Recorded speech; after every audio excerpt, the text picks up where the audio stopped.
Hi, this is Parrish with Coffee Break. This evening I would like to talk about the decisions that we make in life.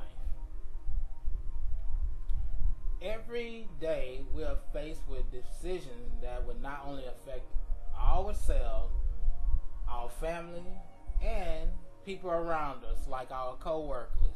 For instance, the first decision that you may have to make is when that alarm goes off at 6 a.m. and you know you need to get up and get ready for work. But if you choose to hit the snooze button for another 5 minutes, then you're free to do so. But that's dangerous because that 5 minutes can turn into another 5 minutes, and then you might be 30 minutes, behind schedule. Or the worst thing, you may decide not to go to work at all. But that's your choice and your decision. And because you decided not to go to work that morning, then it affects your coworkers. Your coworkers, your supervisor first you call in sick if you have sick time. Then the supervisor has to either have someone to stay over a couple of hours until they're able to find someone to work your shift, or call somebody that may be off that particular day in order to cover for you. So that decision of not going to work, and you may have your reasons, whether it's a fishing trip, another job interview, or to go see your mother who you haven't seen in a while. I mean, that's something you chose to do.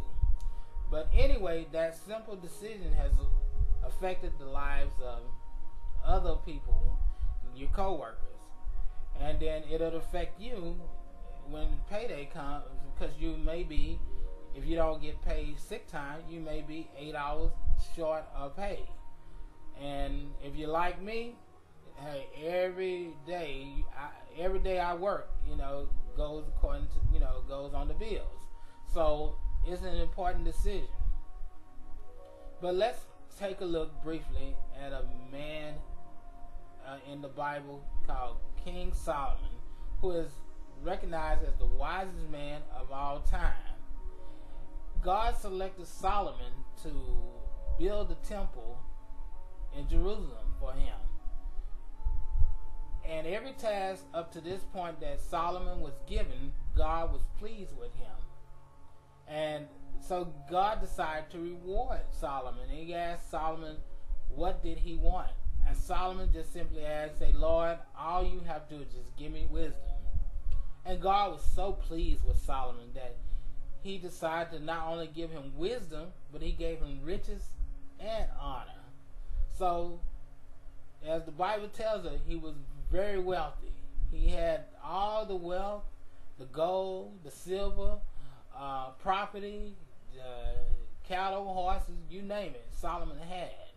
And the people around him were well off as well. His whole court, they were well off.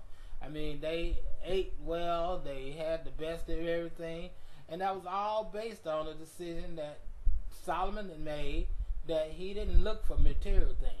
He just wanted the wisdom. He wanted God to give him wisdom. And if we ask for godly wisdom, then we can avoid, our financial woes. We can avoid a separation in our relationship. We can avoid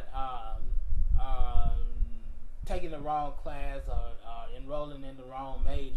I mean, so it's very important, to consult with God with these decisions that we have to make. And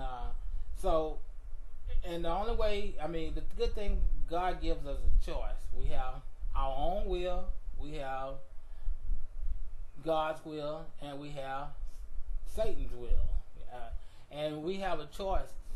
And how you know if you're making the right decision, you have to ask yourself, how would this affect me as a person? How would this affect my family? How would this affect my career? How how would this affect, my community? And if it's not on the positive note, then it's most likely probably not the best thing for you to do. Even ministers sometimes don't make the right decisions. A minister can feel led to leave an established church and uproot his family, to go to Never Never Land, and to build a new ministry. But that's a decision that he feels that he must make, and he have to decide whether it's worth the risk of losing what he already has. But the good thing about God, if we seek God for wisdom, He'll never lead us astray. As it talks about in James, we're not tempted. God does not tempt us with evil. We are tempted by our own lust and our own desires. So when we are faced with a decision, and if we take it to God and give it some time, sometimes God will give us the answer, immediately, but sometimes He wants us to still experience certain things, to be patient and wait on His answer. And if we wait on His answer, and when we know that His answer, then we act on it. And that's the difference between, just doing something just because you feel that you have to do it, than doing something because it's in the will of God. And, I try to remember this in some of the things that I've done, like the trip to Brazil, that I thank the Lord for sending me safely, bringing me back safely, and giving me a vision at the same time. But about 2 years ago, I wanted to take that trip, but the Holy Spirit said, no, this is not the time to take this trip. And so I was obedient to the Holy Spirit, and I took the trip. And within that time period before going, there were several planes, that crashed. There was last year in the area that I was in, there was a major war between the police and the drug lords.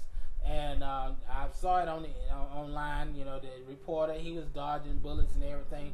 So it's very important to be obedient to the Holy Spirit. You have to know when it's time to hold, and you got to know when it's time to fold, as the song in Kenny Rogers' The Gambler. And I say that because that's what came to my mind. But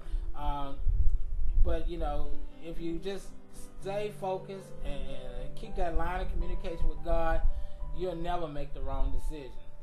So that's what I want to share with you this evening, and I pray that you have a blessed weekend, and I look forward to talking with you on next week. And remember, take one day and one victory at a time. God bless.